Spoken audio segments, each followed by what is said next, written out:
বড়ই দিয়ে সবজি খিচুড়ি রান্না করে দেখাবো। আর এই পদ্ধতিতে যদি এই বড়ই দিয়ে খিচুড়িটা রান্না করা যায় অনেক টেস্টি হয়। আমি যেভাবে রান্নাটা করব আপনারা রান্নাটা দেখে শিখে নেবেন, এইভাবে রান্নাটা করবেন, অনেক মজা হয় এইভাবে বড়ই দিয়ে সবজি খিচুড়ি রান্না করলে। আসসালামু আলাইকুম, হ্যালো বন্ধুরা, আপনারা কেমন আছেন? আশা করি আপনারা ভালো আছেন। আমি আলহামদুলিল্লাহ ভালো আছি। আমার শখের কিচেনে আপনাদের সবাইকে স্বাগতম। প্রতিদিনের মতো আবার একটি রেসিপি নিয়ে এসেছি, বড়ই দিয়ে সবজি খিচুড়ি বা আচারি খিচুড়িও কিন্তু এটা বলা যায়। আমি কি কি সবজি নিয়েছি আপনাদের একটু বলে দিই। বাঁধাকপি নিয়েছি, পেঁয়াজ, মরিচ আর রসুন আছে, এখানে টমেটো কুচি আছে, আলু আছে আর গাজর কুচি নিয়েছি। এখানে বড়ই নিয়েছি আর মটরশুঁটি আর একটা বেগুনকে আমি একদম ছিলে ফেলে টুকরো করে কেটে নিয়েছি। এবার রান্নাতে চলে গেলাম। আমি এটা সরিষার তেল দিয়ে খিচুড়িটা রান্না করে দেখাবো। সরিষার তেল দিয়ে দিলাম, তেলটা যখন গরম হয়ে আসবে তখন 1 চামচ জিরা ফোড়ন দিয়ে দিলাম আর 2টা তেজপাতা দিয়ে দিলাম। দিয়ে এখানে কাঁচামরিচ, পেঁয়াজ আর রসুন আছে দিয়ে দিলাম, দিয়ে একটু ভেজে নিতে হবে। আমি যেভাবে রান্নাটা করব হুবহু এইভাবে রান্নাটা যদি করে একবার খান এটা মুখে লেগে থাকবে, এতটাই মজা লাগে এই বড়ি দিয়ে সবজি খিচুড়িটা। একটু লবণ দিয়ে দিলাম যেন তাড়াতাড়ি পেঁয়াজটা নরম হয়ে যায়।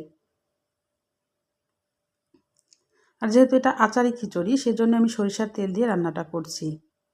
আর সরিষার তেল দিয়ে কিন্তু অনেক মজা লাগে। এবার আমি একে একে সবজিগুলো দিয়ে দেবো। আলু দিয়ে দিলাম, গাজর দিয়ে দিলাম আর বাঁধাকপি দিয়ে দিব।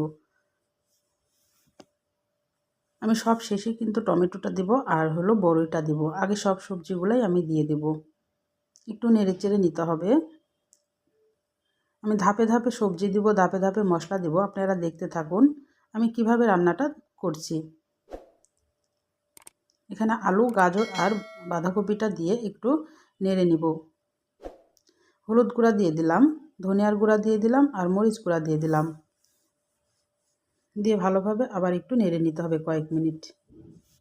এভাবে রান্না করলে সবজির একটা কাঁচা গন্ধ থাকবে না। এবার আমি বেগুনটা দিয়ে দিচ্ছি আর মটরশুঁটিটা দিয়ে দিচ্ছি। দিয়ে এবার ভালোভাবে আবার নেড়ে নিতে হবে। সবজিটাকে একটু ভাজা ভাজা করে নিতে হবে, তাহলে সবজির কোনো কাঁচা গন্ধ থাকবে না। আর আমি এই সবজিটা ভাতের চাল দিয়ে তৈরি করে দেখাবো সবজি খিচুড়িটা। মসুরের ডাউল আর চাউল একদম সমান সমান নিয়েছি, দিয়ে ধুয়ে পরিষ্কার করে রেখে দিয়েছিলাম। এবার দিয়ে দিলাম, দিয়ে ভালোভাবে এবার একটু ভেজে নিতে হবে। সবজিটা কিন্তু আমি কয়েক মিনিট ধরে কষিয়ে নিয়েছি।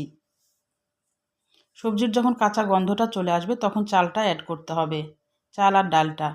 এবার যখন চাল আর ডালটা ভাজা হয়ে যাবে তখন টমেটোটা দিয়ে দিলাম। টমেটোটা আপনারা পরেও দিতে পারেন, আমি এই পর্যায়ে দিয়ে দিলাম। কারণ আমি সবজিটা গোটা গোটা রাখবো না, আমি সবজিটাকে কিন্তু একদম ম্যাশ করে ফেলবো। এবার এখানে জিরা বাটা দিলাম 1/2 টেবিল চামচ আর আদা রসুন বাটা একসঙ্গে আছে, এটা 1 টেবিল চামচ মতো দিলাম। দিয়ে আবার 2 মিনিট মতো ভেজে নেব। দিয়ে এবার পানিটা দিয়ে দিলাম। এখানে গরম পানি দিলে ভালো হয়, আমি ঠান্ডা পানিটাই দিয়েছি। দিয়ে এখন নেড়ে চেড়ে একটু ঢাকনা দিয়ে এখন ঢেকে দিতে হবে।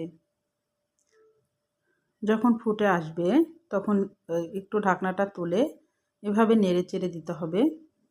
এভাবে একবার বড়ই দিয়ে সবজি খিচুড়ি রান্না করে দেখবেন, অনেক মজা লাগে খেতে। আর ইফতারির টেবিলেও কিন্তু আপনারা এই খিচুড়িটা পরিবেশন করতে পারেন, একদম হেলদি একটা খাবার।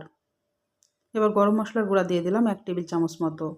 এই পর্যায়ে এসে গরম মশলার গুঁড়াটা দিয়ে আমি একটু ডাল ঘুটনি যে ঘুটনাটা থাকে সেটা দিয়ে আমি একটু ঘুটে ফেলছি। আমি সবজিটাকে ঘুটে ফেলবো বললাম। যখন ঘ্যাঁত্তা করা হয়ে যাবে তখন এই পর্যায়ে আমি বড়ইগুলা দিয়ে দিলাম। বড়ইগুলো আগে থেকে পরিষ্কার করে ধুয়ে রেখেছি। দিয়ে এখন নেড়ে চেড়ে ঢাকনা দিয়ে এটাকে ঢেকে রেখে দিতে হবে বড়িটা সিদ্ধ হওয়া পর্যন্ত, এবং পানিটা আরেকটু টেনে আসবে। আর বড়ইটা আমি এমন পর্যায়ে দিলাম চালটা ডালটা সবই সিদ্ধ হয়ে গেছে, এই পর্যায়ে কিন্তু বড়ইটা দিতে হবে। এবার ঢাকনা দিয়ে ঢেকে দিলাম।